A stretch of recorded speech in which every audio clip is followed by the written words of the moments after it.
നളചരിതത്തിൽ കലാമണ്ഡലം പപ്പുക്കുട്ടി ആശാന്റെ ദമയന്തി പൂരിക്കണ പോലെ തന്നെ. ചോന്നൂല മുഖം. എന്തിനാ എന്നെ എങ്ങനെ ഉപദ്രവിക്കുന്നത്? ഉപദ്രവിക്കേ? രാധ എന്താ ഇങ്ങനെ പറയണേ? ഇട്ടം കൊണ്ടല്ലേ വരണേ? എന്നെ ഇഷ്ടപ്പെടണ്ട, ഒന്ന് പോകൂ. മാധുത്തമ്പുരാട്ടി കണ്ട ചീത്ത മുഴുവൻ ഞാൻ കേൾക്കണം. രാധ എന്ന അമൂല്യ പുഷ്പത്തിന് ചുറ്റും പ്രണയപരവശനായി പറക്കുന്ന വണ്ടാണ് ഞാൻ, ഒരു ഭൃംഗം. ആ ഭൃംഗം. ഹലോ മിസ്റ്റർ ഭൃംഗം, പാഞ്ചാലി പരിണയമോ നളദമയന്തിയോ, ഏത് കഥയാണ് ആടുന്നത്?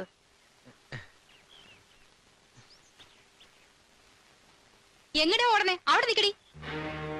തമ്പുരാക്കന്മാരുടെ മുന്നിൽ ആടാനും കൊഴയാനും ഒന്നും നിക്കണ്ട. അവസാനം എന്തെങ്കിലും സംഭവിച്ചാ കണ്ണീർ ഒലിപ്പിച്ചിട്ട് ഒരു കാര്യം ഉണ്ടാവില്ല. ഞാനൊന്നും പറയാൻ നിന്നില്ല. തമ്പുരാൻ വിശദീകരണം ഒന്നും വേണ്ട. 3-4 ആൺകുട്ടികൾ അവിടെ വേറെ വന്നിട്ടുണ്ട്. കളങ്കമില്ലാത്ത കുട്ടികളാ. അവരെ കണ്ണ് കാണിക്കാനും ചിരിക്കാനും ഒന്നും നിക്കണ്ട. വഴക്കൊന്നും പറയണ്ട എന്റെ മാധവി, പൊക്കോട്ടെ. പാവം. പാവം പാവമാണെങ്കിൽ വിളിച്ച് കൂടെ താമസിപ്പിച്ചോളൂ. പൂങ്കണ്ണീരൊന്നും ഒലിപ്പിക്കണ്ട.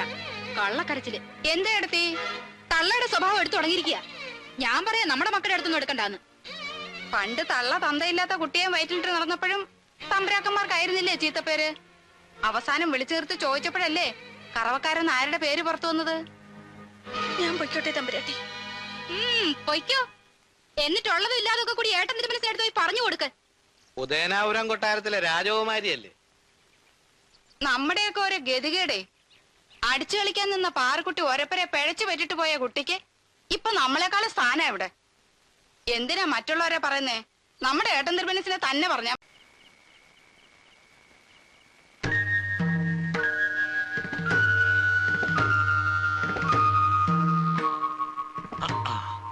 എല്ലാരും ഉണ്ടല്ലോ. എന്താ ചെറിയച്ഛ, ക്ഷേമം തന്നെയല്ലേ? നമ്മുടെ ബാലരാമനും ഉണ്ട് കൂടെ. എനിക്ക് ഒരു സ്വകാര്യം പറയാനുണ്ട്. മരുന്ന് കഴിക്കാൻ സമയായി. കുറച്ചു ദിവസം ഉണ്ടല്ലോ, സൗകര്യമായിട്ട് സംസാരിക്കാം. അല്ല, എനിക്ക് പറയാനുള്ള പോയി വന്നിട്ടൊന്നും മുഖം കാണിക്കാൻ പോലും ഏട്ടൻ അനുവദിച്ചില്ല. കരയാതെ. എല്ലാരും വന്നു എന്നറിഞ്ഞു, സന്തോഷായി. എന്തിനാ കേശവപിള്ളേ ഒരു കാര്യവും ഇല്ലാത്ത കാര്യത്തിന് ലീവൊക്കെ എടുത്ത് പണച്ചെലവ്, ബുദ്ധിമുട്ട്? ഏട്ടന് സുഖമില്ലെന്ന് അറിഞ്ഞപ്പോ ഞങ്ങൾ അവിടെ എങ്ങനെ സമാധാനായിട്ടിരിക്കും?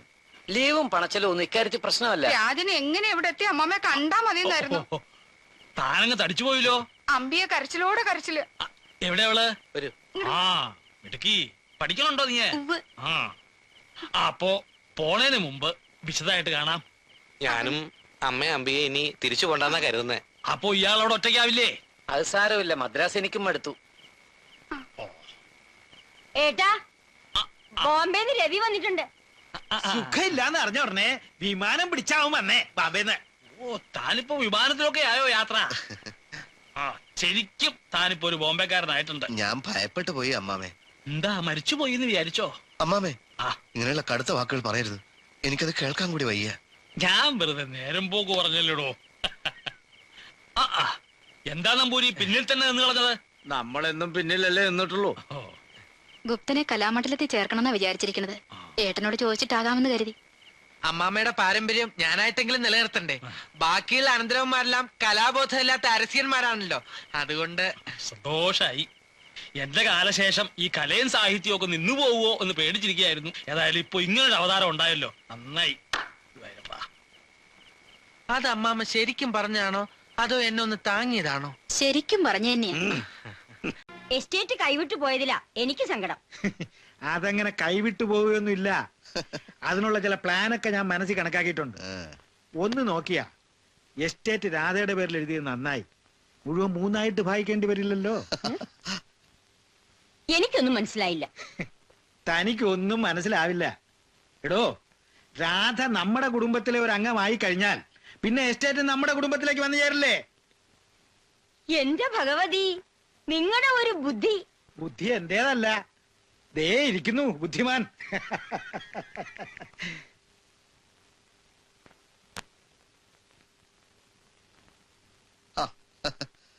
തന്നെ ഒന്ന് സൗകര്യത്തിന് കാണാൻ കിട്ടുന്നില്ലല്ലോ. താൻ എവിടെയാ കയറി പതുങ്ങിയിരിക്കണത്? മനുഷ്യരുടെ മുമ്പിൽ വരാൻ പാടില്ല എന്ന് വല്ല നിശ്ചയമുണ്ടോ? ഇല്ല. നിക്ക. ചില കാര്യങ്ങൾ സംസാരിക്കണമെന്ന് ആലോചിക്കായിരുന്നു ഞാൻ. ഇവിടെ തന്നെ ഇങ്ങനെ കൂടിയാൽ മനസ്സ് മരവിക്കില്ലേ കുട്ടി? എല്ലാവർക്കും ഒരു ജീവിതമേ ഉള്ളൂ. ഈ ലോകത്തുള്ള എല്ലാ സുഖങ്ങളും ഈ ജീവിതത്തിൽ തന്നെ അനുഭവിച്ച് തീർക്കണം. വേണ്ടേ? എനിക്കിവിടെ സുഖം തന്നെയാണല്ലോ.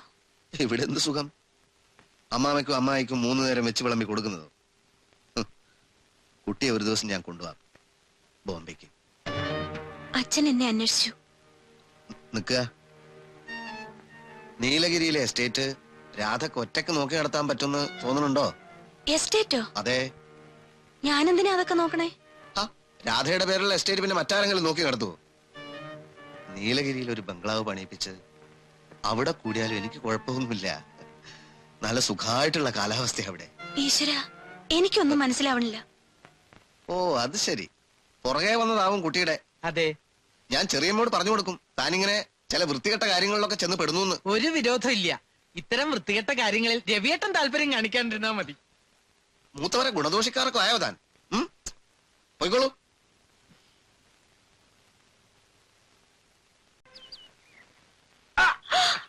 എന്തായി കാട്ടിയത്? ഞാൻ ഭയന്നു പോയി. രാധ വരുന്നതും കത്ത് മറിഞ്ഞിരിക്കായിരുന്നു ഞാൻ. ഇപ്പൊ എന്നെ കണ്ടാ വഴിമാറി പോകാനും തുടങ്ങി. ഞാൻ എത്ര വേദനിക്കുന്നു അറിയോ? എനിക്കെന്താണ് ഒരു കുറവ് എന്ന് ഞാൻ പറഞ്ഞില്ലല്ലോ. എന്തിനാണ് പറയുന്നത്? അല്ലാണ്ട് തന്നെ മനസ്സിലാക്കാനുള്ള ബുദ്ധിയുണ്ട് ഗുപ്തന്. നോക്കൂ, എല്ലാരും രാധയെ സ്നേഹിക്കുന്നത് ധനമോഹം കൊണ്ട് മാത്രാണ്. ഞാൻ അങ്ങനെയല്ല. അമ്മാമയോട് രാധ തന്നെ നമ്മുടെ കാര്യം ഒന്ന് പറയണം. ഞാൻ പോണു. രാധ നിൽക്കൂ. ഒരു കലാകാരൻ എന്നുള്ള പരിഗണന എങ്കിലും എനിക്ക് തന്നൂടെ? ഞാൻ പാടും, ആടും, കവിതയിലും സാഹിത്യത്തിലും ഒക്കെ താല്പര്യമുള്ള ഒരേ ഒരു അനന്തരവൻ ഞാൻ മാത്രാണ്. എങ്കിലൊന്ന് പാടി കേൾപ്പിക്കൂ തമ്പുരാൻ. എനിക്കൊന്ന് കേൾക്കാലോ. തന്നെ ഇപ്പൊ ആരാ ഇങ്ങോട്ട് ക്ഷണിച്ചേ? എന്താ ഇത്? നിങ്ങളൊക്കെ കൂടിയല്ലേ എന്നെ ഇങ്ങോട്ട് ക്ഷണിച്ചു വരുത്തിയത്? താൻ തന്റെ പാട്ടിന് പോണ്ടോ? ശല്യം. രാധേ, രാധേ. അതെ, ഓക്ക് ഇഷ്ടല്ലെങ്കിൽ നീ എന്തിനാ ഓളുടെ പുറകെ നടക്കണേ? താൻ എന്നോട് മിണ്ടരുത്. രാധയ്ക്ക് എന്നോട് ഇഷ്ടമില്ലാണ്ടാക്കിയാൽ പ്രധാനി താനാ. ഒരു വലിയ കലാകാരനാണെന്ന ഭാവമുണ്ട് തനിക്ക്. സ്വരം നന്നാണെന്ന് വെച്ച് വലിയ സംഗീതജ്ഞനാവണമെന്നില്ല. അളമുട്ടിയാൽ ചേരയും കടിക്കും, ഓർത്തോ കൊരങ്ങൻ. കണ്ടാല് അങ്ങനെ തോന്നുന്നുണ്ട് ട്ടാ.